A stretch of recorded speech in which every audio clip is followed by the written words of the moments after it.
According to a Congolese security official, heavy artillery weapons were fired by soldiers from the Southern African Development Community and the M23 rebels as they clashed near a Congolese military base in the east of the Democratic Republic of Congo. 2 South African soldiers were killed and several others injured by bombs that landed on their positions in the town of Sake.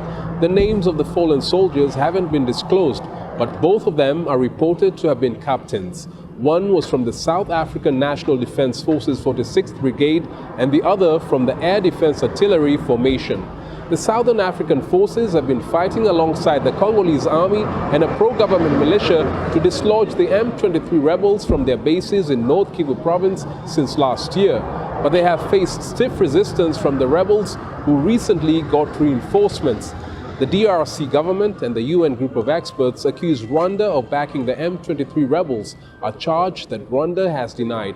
In May this year, fighting between the two sides left 1 South African soldier dead and 13 others injured in the town of Sake. Several M23 rebels were also killed.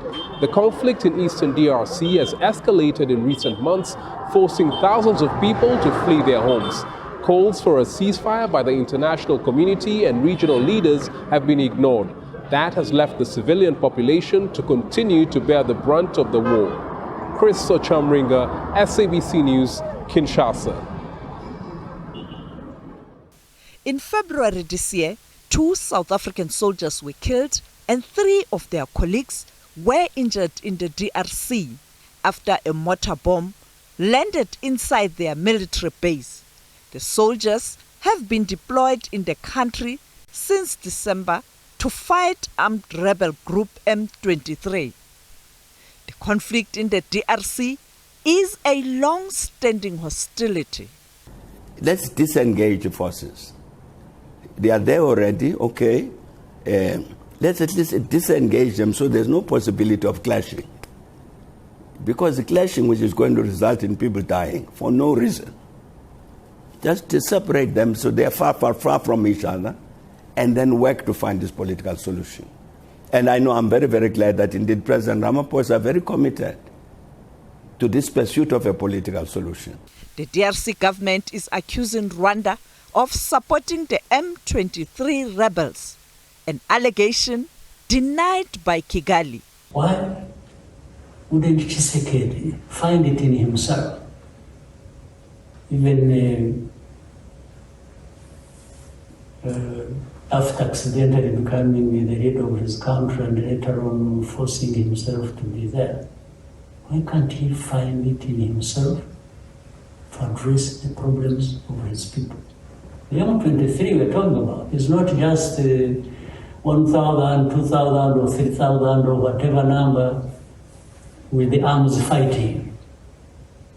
We have 100,000 people here who are in their category and their family members and so on, who have been uprooted from Eastern Congo and are staying here in Rwanda, in the camp, refugee camps, for the last 23 years.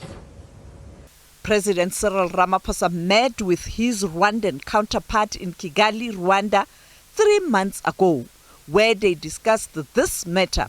South Africa is part of the SADC contingent deployed in the DRC. All of us in our discussions expressed a very deep yearning for a peaceful political solution to the challenges that are being faced here. So I leave Rwanda with a renewed vigor and intention that we should find a solution that will lead to a political solution to what is prevailing here.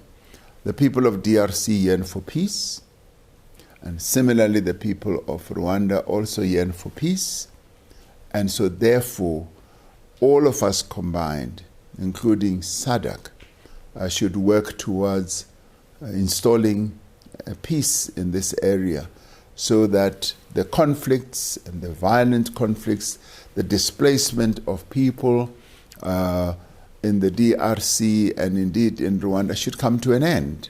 The Rwandan president has acknowledged that there is a need for all parties to come together and find a lasting solution to this conflict.